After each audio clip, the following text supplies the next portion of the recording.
Hello and welcome to Civil War Weekly, the podcast that answers the question, what happened this week in the American Civil War? I am your host, Tim Patrick, and this is episode 8, May 10th to May 16th, 1861. Last week, we mentioned a little bit about Arkansas, Tennessee, and the Confederate government. We compared at least a little bit the two presidents and their cabinets, as well as talked at least a little bit about their leadership styles, so we should keep that in mind as we move forward. It was good to see from that end how those management styles would affect us, so like I said, should keep that in mind. Without further ado, though, let's go ahead and jump into this week. In the East, on May 13th, we have a wrap-up on our Maryland adventure. Federal troops, under the command of Benjamin Butler, will occupy Baltimore, specifically Federal Hill, above downtown, which will end any kind of pro-Confederate movement in the city.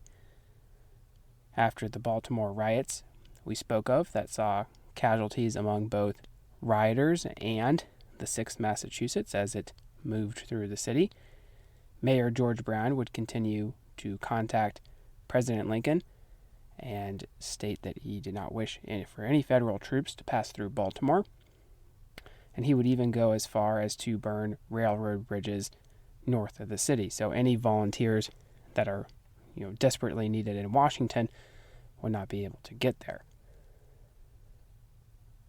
Baltimore was also an important city because of the rail lines that met there, as we talked about in the previous episode. Butler's troops would put an end to any kind of stopping of trooper supply movements through the city, though. They would round up any kind of pro-Confederates, and Fort McHenry, which is the site of the events that inspired the Star-Spangled Banner, that will be used to house some of these pro-Confederate members of the city. As we mentioned, they would be imprisoned, and they would spend some time there, I guess we could say. But we'll talk a little bit about prisoners here at the end of the episode here. That's one of our extra topics. Benjamin Butler, I think, is also worth mentioning here. Prior to the war, he was a lawyer from Massachusetts. He would recognize the importance of the working class troops and defend them in the legal sense back home in the Bay State. In fact, he uses his men with rail experience to repair tracks that were damaged by Mayor Brown in Baltimore. Butler was a Democrat, and he actually supported Jefferson Davis and John C. Breckinridge for president. After joining the war effort on the side of the Union, he would become the first volunteer, that is to say, not military professional, to be promoted to Major General. And this was done by Abraham Lincoln himself. But why? Butler, along with many others on both sides, mind you, not just the North, was a political appointment. Lincoln understood that he would need to appease the Democrats of the North, and thus named politicians into higher-ranking positions. These would also expand to immigrants, especially in the North, which would be an effort to placate the many Irish and Germans, among others, who would fight on the side of the Union. Throughout the war, these political appointments would perform to various degrees of effectiveness, as you would imagine, for some of them were not professionals, but we will take a look at that as we move forward. And it should also be noted that in the case of Benjamin Butler, we will certainly hear his name again, and perhaps sooner rather than later. Let's move now to the West and backtrack just a little bit. On May 10th, we have what is known as the Camp Jackson Affair, or Camp Jackson Incident, which is an unfortunate event that starts bloodshed in the Trans-Mississippi Theater, that is to say, the part of the war that is west of the Mississippi. This action will take us to Missouri, Now, Missouri, we have mentioned in the Missouri Compromise, and we mentioned in the context of bleeding Kansas, but it should also be important to point out yet again that it is in fact a border state. Despite the border ruffian bushwhackers, there are still a majority of the population who did not want to leave the Union. St. Louis, in particular, had a large German population that would want to remain loyal to their new federal government. Many had participated in the European revolutions of 1848, so they would be more liberal in sentiment. Fun fact, actually, Adolphus Busch, as in the Bush of Anheuser-Busch, will serve in the American Civil War for the Union. So we should remember that next time we're slamming down a few Bud Lights. Recently elected governor of Missouri, Claiborne Fox Jackson, had followed the lead of much of the other border states. Missouri outwardly would be neutral and not answer the call for either leaving the Union or also the call for volunteers. But that would be outwardly. Inwardly, Jackson wanted the state to join the Confederates. The Missouri governor had participated as a border ruffian into raids into Kansas and now plotted to seize the arms at the U.S. arsenal in St. Louis. This would be a prize bigger than that of what we already mentioned in Harper's Ferry.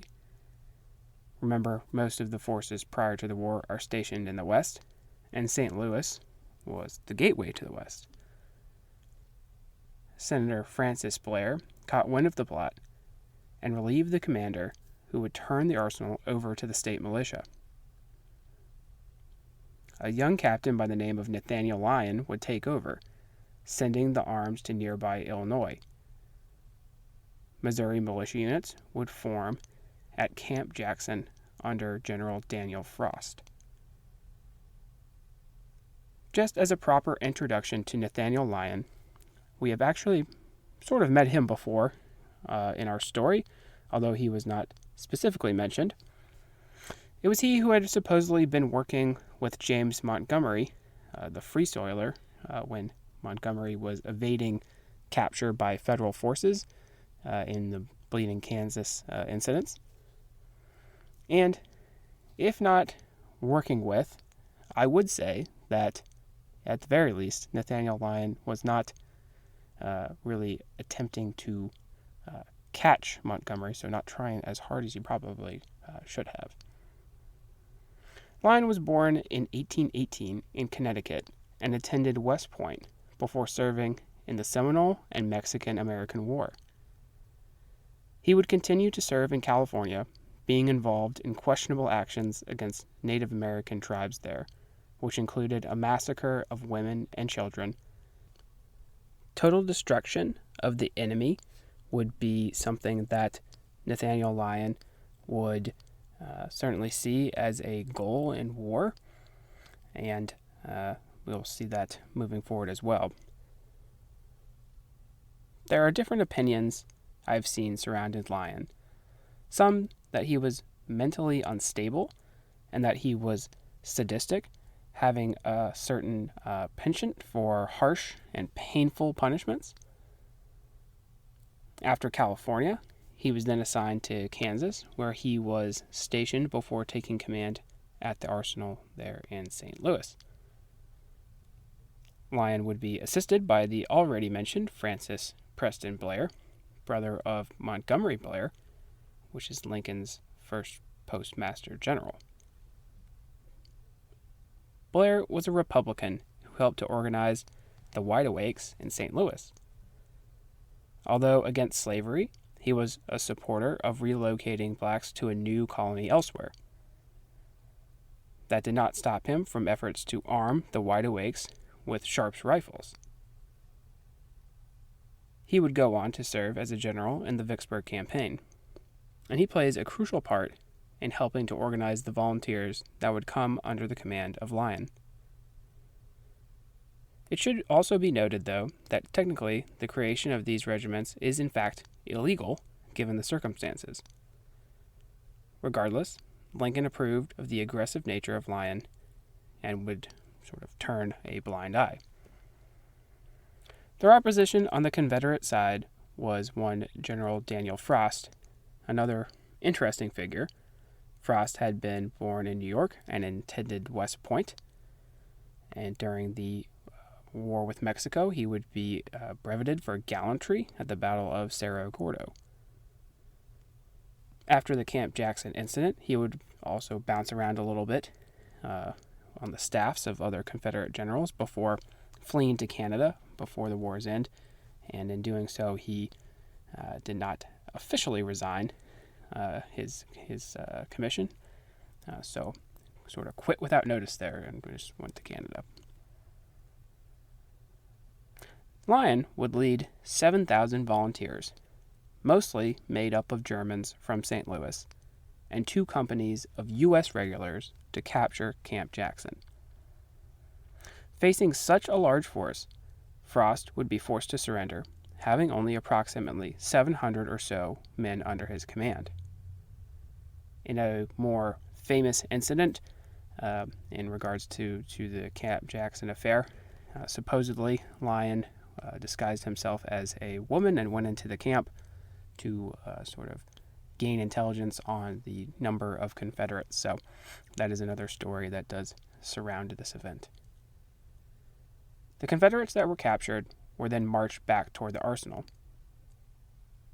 Crowds formed to watch the procession, seen as a humiliation tactic on behalf of Lyon. I've seen several places that Lyon was reportedly incapacitated due to being kicked in the stomach by an excited horse, but not all the sources I have seen report this to be true.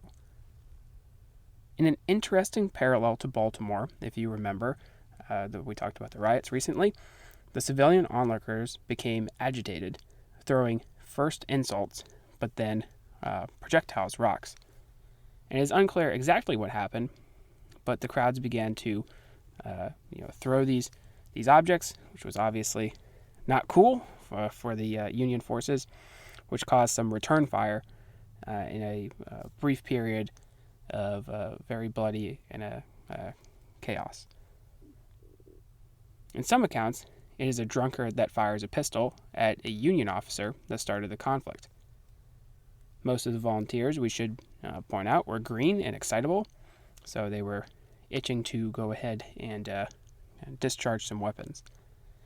In addition, there was a very negative view of the immigrant Germans amongst other citizens of Missouri, so it's entirely likely that they were the target of the ire for the crowd.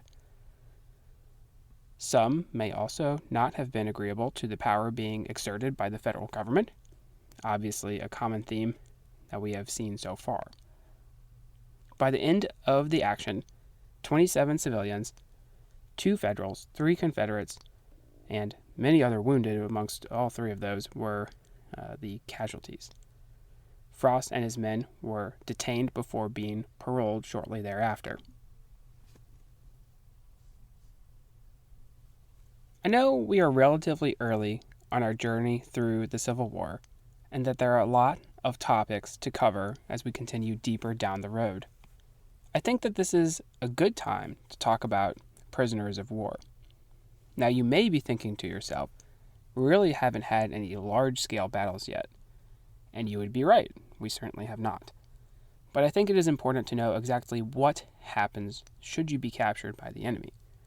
Besides that, there have already been several instances where bloodshed was avoided by surrenders or captures, so we have been introduced to that concept at least.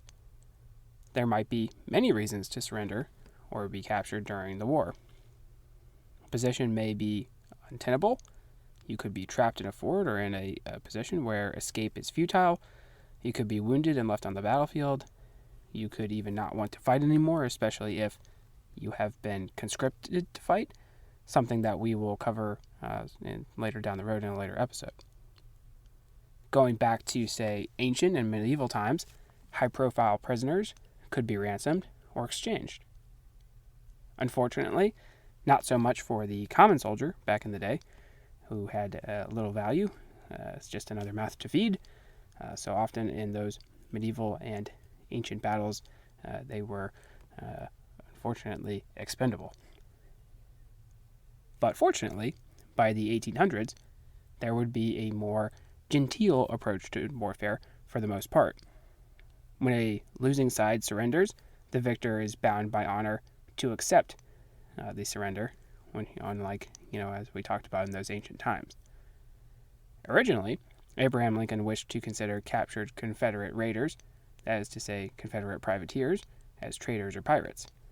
But the president was quickly pressured to allow for the rules of war to apply. This was an interesting argument that saw Confederates vie for legitimacy as a nation, and they would point for this as an example, proof that they are, in fact, a separate nation. But we'll get more into those details here in a future episode. Early in the Civil War, there's a very different attitude to prisoners. Neither side really had the facilities for a long-term confinement of large amounts of men. We mentioned already in a previous episode the attitude of both North and South was that the war would be over quickly. Neither was ready for a long, drag-out fight. With resources needed for the war effort, it was quickly apparent that an alternative arrangement would be needed for prisoners of war. General John A. Dix of the North and D.H. Hill of the South would arrive at a solution known as the Dix-Hill Cartel. This system involved the parole of captured soldiers.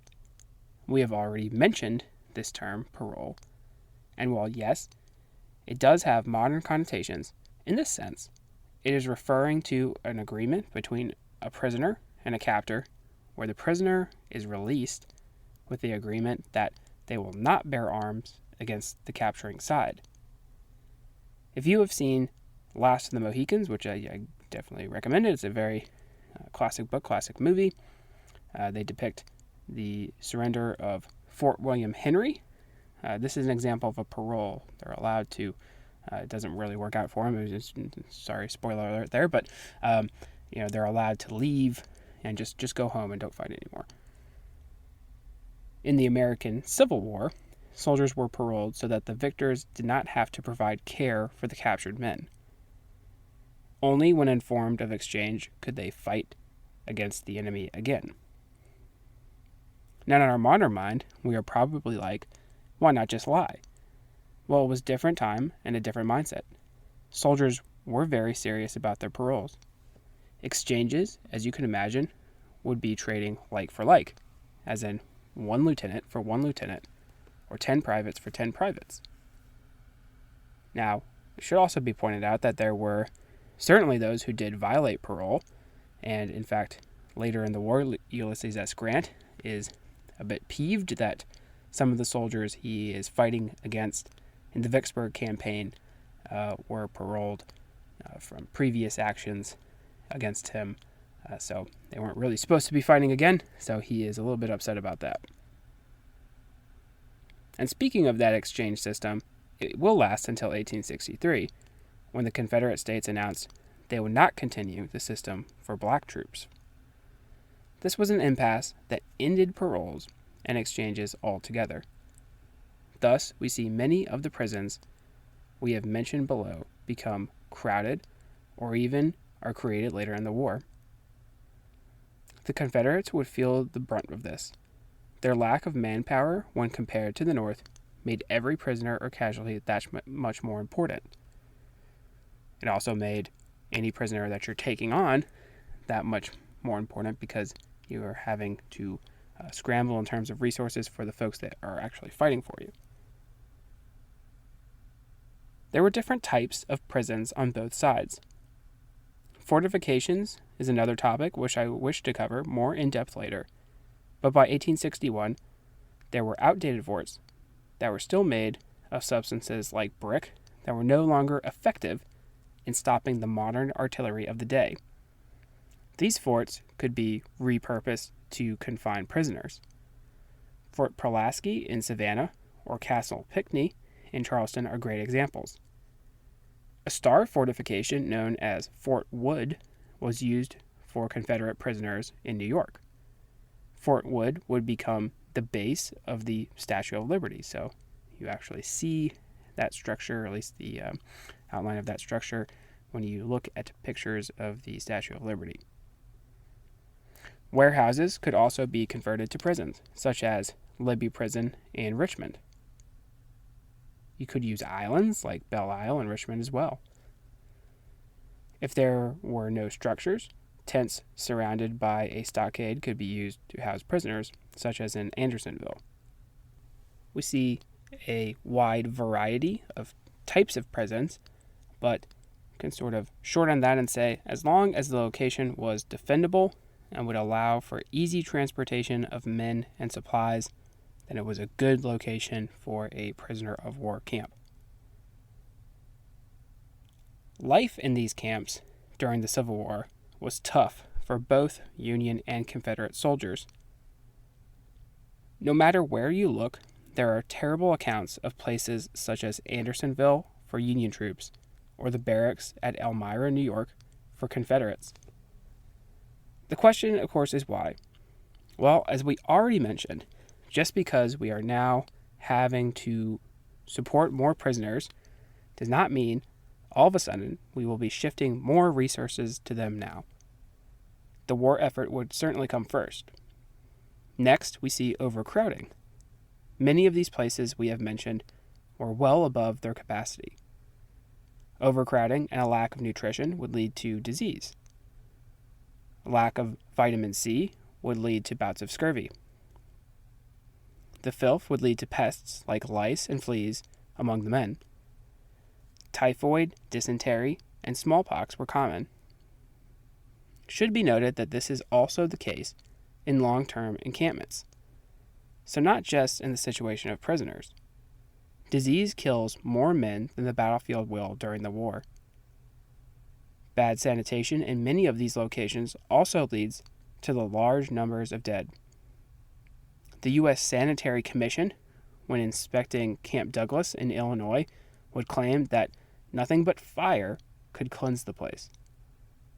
Water sources in other camps were often tainted with waste. In some cases, the captors purposefully contaminated them. In the case of the tent structure setups, the overcrowding would also leave soldiers exposed to the elements. Many would die, especially in the colder climates in the North and Upper South. In Elmira, known to the Confederates as Hellmira, the rebels would be given little to no forms of shelter. 25% of the men sent there would perish. Belle Isle would see a similar situation. Now, I live in Richmond, and from time to time, I walk my dog on Belle Isle. There's a little loop on the island that does not take very long, maybe 10 to 15 minutes. At one point on the island, there were 30,000 Union prisoners, which is crazy to think that if you walk around the entire thing in 10 to 15 minutes, there were actually 30,000 folks. So something doesn't add up there. There should be special consideration for Andersonville, probably the most famous prisoner of war camp. Andersonville was 8 times over capacity, and we have a quote from a Union soldier upon entering. As we entered the place, a spectacle met our eyes that almost froze our blood with horror. Before us were forms that once had been active and erect, stalwart men, now nothing but mere walking skeletons covered with filth and vermin. Many of our men exclaimed with earnestness, "Can this be hell?" Union soldiers would attempt to tunnel out of the camp. Some would play dead in order to be removed and make their escape. It is interesting, though, despite the horrible conditions, Confederates guarding the camp would offer freedom, an ability to walk free if they took an oath of allegiance to the Confederacy. Reportedly, none of the Yankees would take this offer. Our modern sensibilities are perplexed by this maybe.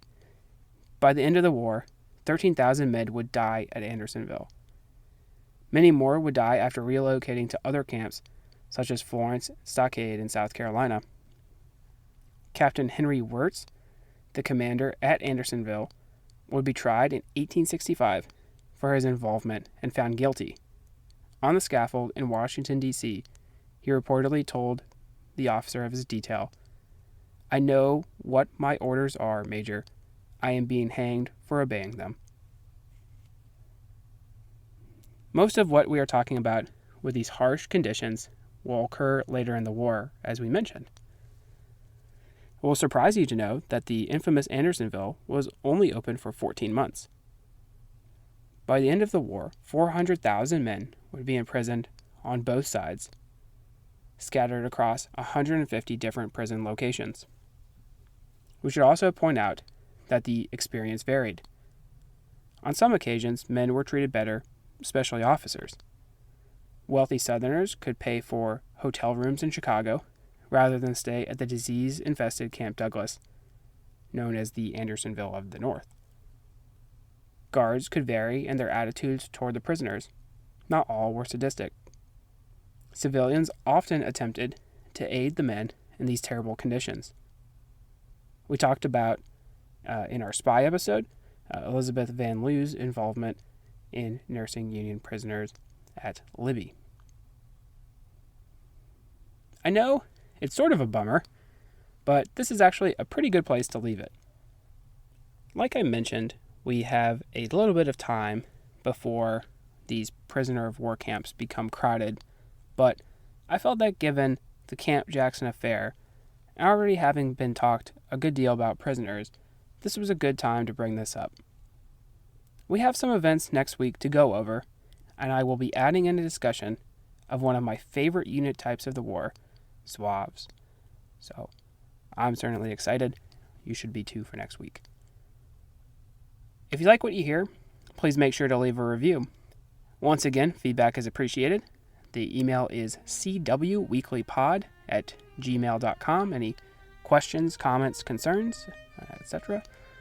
I do have a link to the website, to the Patreon, and Venmo information in the episode description as well. So your support for the show is greatly appreciated. Thank you, and have a great week.